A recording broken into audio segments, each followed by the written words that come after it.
اب سب باتوں کو جمع کرتے ہیں.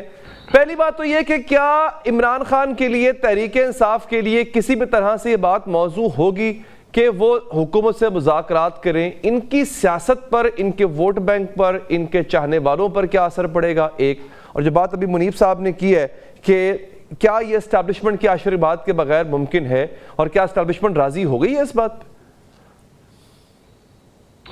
جی بہت شکریہ. دیکھیں، پہلا تو بنیادی اور اصولی سوال یہ ہے کہ کیا مذاکرات ہونے چاہیے یا نہیں ہونے چاہیے. اگر مذاکرات نہ کرے عمران خان تو پھر ہم کہتے ہیں کہ یہ تو بڑا نرگسیت کا مارا ہوا شخص ہے، نارسسسٹ ہے. یہ تو کسی سے ہاتھ نہیں ملاتا، کسی سے بات نہیں کرتا.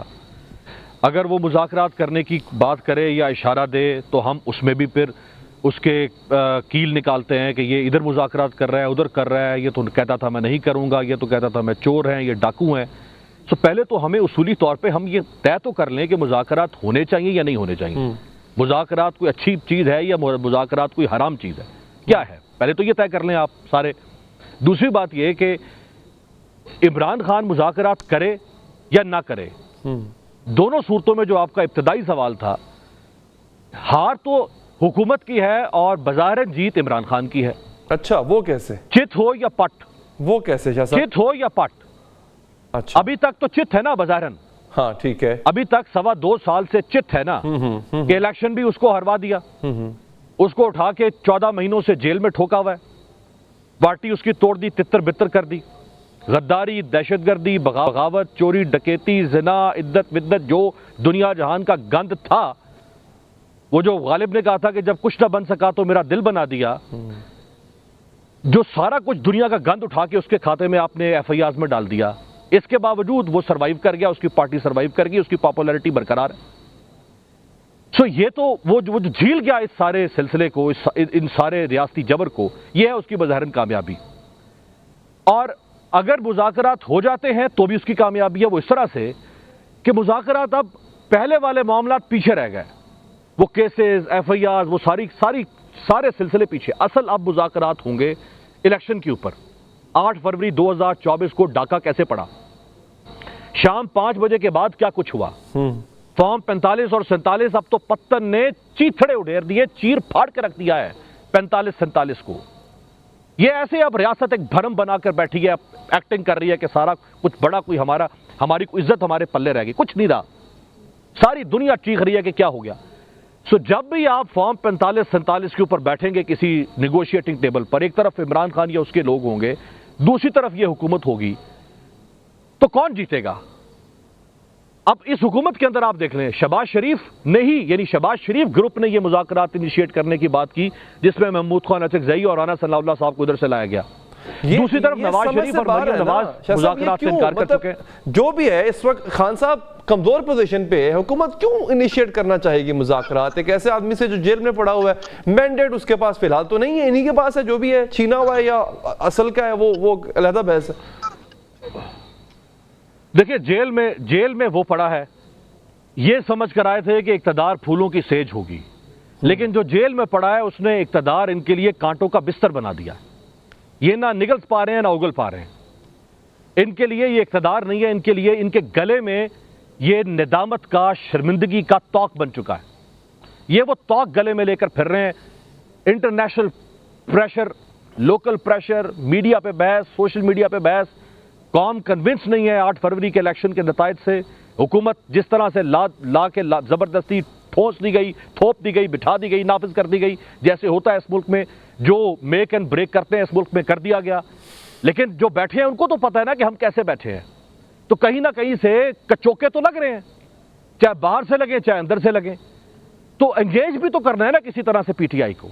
یہ آئے روز جو عمران خان کی سٹیٹمنٹ جیل سے آ رہی تھی، یہ جو 4 جلسے اسلام آباد کے ملتوی کرنے کی کوشش کی گئی، یہ جو ہیجان ہے اس وقت سیاسی طور پہ، اس کو ٹھنڈا کرنے کے لیے حکومت کو انگیج کرنا ہے. انگیجمنٹ سے یہ ہوگا کہ حکومت 4, 6, 8 مہینے کسی طرح سے نیگوشیشن کے ذریعے سے آ رہے ہیں، جا رہے ہیں، مذاکرات ہو رہے ہیں، بیٹھ رہے ہیں، سٹیٹمنٹس ریلیز ہو رہی ہیں، کبھی ڈیڈ لاک ہے، کبھی ڈیڈ لاک ختم ہو رہا ہے. اس سے حکومت 4, 6, 8 مہینے بارگین کرے گی اور انگیج کرے گی اور اس سے حکومت گین کرے گی. اس کے علاوہ حکومت کو غریدہ صاحبہ سبسٹینشیٹیولی غریدہ صاحبہ، اب یہ سوال جس کا نقطہ اینڈ میں اٹھایا تھا میں منیب صاحب سے بھی پوچھوں گا ان کی کیا رائے ہے، لیکن آپ کی رائے بھی بہت ضروری ہے کہ کیا یہ سب کچھ اسٹیبلشمنٹ کی آشیرواد کے بغیر ہو سکتا ہے؟ اسٹیبلشمنٹ بھی وہ جو سخت ناراض ہے تحریک انصاف کے کنڈکٹ سے، جو 9 مئی کا دکھ ابھی بھی اس کو جو ہے وہ تکلیف دیتا ہے، اس کے زخم ہرے ہیں، تو کیا یہ ممکن ہے غریدہ صاحبہ؟ اس وقت کوئی بھی عمران خان سے پی ٹی آئی سے مذاکرات کرنے کے لیے نہ تو تیار ہے، نہ آمادہ ہے، نہ کسی کی خواہش ہے، اور نہ ہی کچھ اور معاملات ہیں۔ یہ پی ٹی آئی ہے، یہ عمران خان ہے جو ہر دوسرے تیسرے دن ایک درفنتری چھوڑتے رہتے ہیں کہ جی ساڑی گل ہو گئی ہے، ساڑی گل ہون لگی ہے، بس مذاکرات ہونے والے ہیں، بس فلاں نے ہمارے ساتھ اپروچ کر لیا ہے۔ اسٹیبلشمنٹ کسی بھی صورت عمران خان سے مذاکرات نہیں چاہتی، پی ٹی آئی سے مذاکرات نہیں چاہتی۔ کیسے چاہے گی؟ 9 مئی کا اتنا بڑا مدعا جو ہے درمیان میں آن پڑا، اس برج کو آپ کراس کریں گے تو پھر اس کے بعد کہیں جا کے بات بنے گی، اور D G I S P R on record کہہ چکے ہیں باتیں کہ 9 مئی پہ یا تو آپ کو معافی مانگنی پڑے گی، معافی کا حق، معافی دینے کا حق ظاہر متاثرہ فریق کو ہے۔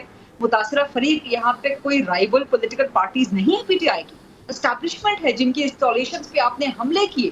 صرف انسٹالیشنز پہ حملے نہیں، یہ تو ایک ایٹ دی آؤٹ سیٹ ایک چیز ہوئی نا۔ جو انسائٹ ہو رہا تھا وہ تو فوج کے اندر میوٹنی تھی، جس پہ جنرل فیض بھی اریسٹ ہو گئے ہیں، اور اس میں پھر تانے بانے نکل آئے ہیں۔ تانے بانے تو خیر بہت چھوٹا ورڈ ہے، بہت اسٹرانگ کنیکشن نکل آئے ہیں عمران خان کے ساتھ، پی ٹی آئی کے ساتھ، سابق چیف جسٹس ثاقب نثار کے ساتھ، اور باقی بہت سے لوگوں کے ساتھ، وہ سب چیزیں آپ سب جانتے ہیں۔ سو یہ پی ٹی آئی سے کوئی بھی مذاکرات کرنے کی خواہش نہیں رکھتا، سسٹم کوئی خواہش نہیں رکھتا، اسٹیبلشمنٹ کوئی خواہش نہیں رکھتی۔ لیکن غریدہ صاحبہ، یہ رؤوف حسن نے آج جو وائس آف امریکہ کو انٹرویو دیا، میں نے سنوایا بھی آپ کو، اس میں انہوں نے کہا ہے کہ ڈیڈ لاک ٹوٹ جائے گا بہت جلد۔ وہ بڑے آپٹیمسٹک نظر آ رہے ہیں، کچھ تو پیش رفت ہوئی ہوگی اسٹیبلشمنٹ کے ساتھ۔ 2 سال سے علی حیدر صاحب آپ یہ سن نہیں رہے کہ بس آج ہو گیا کہ کل گیا، آج آیا کہ کل آیا، آوے عمران خان۔ بس آپ دیکھیں جی ایک دن بعد، بس آپ دیکھیں ایک ہفتے کے بعد، ایک مہینے کے بعد، اچھا بس 3 مہینے کے بعد عمران خان کی رہائی کی کتنی تاریخیں مل گئی ہیں۔ دیکھیں P T I has to survive, یہ ان کا ایک لیجیٹیمیٹ سروائیول رائٹ ہے، لیجیٹیمیٹ سروائیول اسٹریٹجی ہے، to remain afloat in the political ocean, in the political sea۔ اگر وہ اس قسم کی چیزیں نہ کریں then they would be like dead fish۔ لیکن یہاں پہ غریدہ صاحبہ، ہم اگر ڈاٹس ملائیں نا، میں ڈاٹس کیا ہیں؟ ایک تو یہ اعظم سواتی صاحب اچانک سے اس منظر عام پہ آ جاتے ہیں، اسلام آباد کا وہ جلسہ جو بالکل ہونے والا تھا وہ ملتوی ہو جاتا ہے۔ علی امین گنڈا پور کہتے ہیں کہ آپ کو نہیں پتا، میری بڑی ہائی لیول پہ ملاقاتیں ہوئی ہیں، بڑے سٹرونگ دعوے ہیں۔ میں اس بات کا جواب آپ سے بھی لوں گا، امیر باز صاحب سے بھی، منیب صاحب سے بھی پوچھوں گا اس مختصر سے وقفے کے بعد۔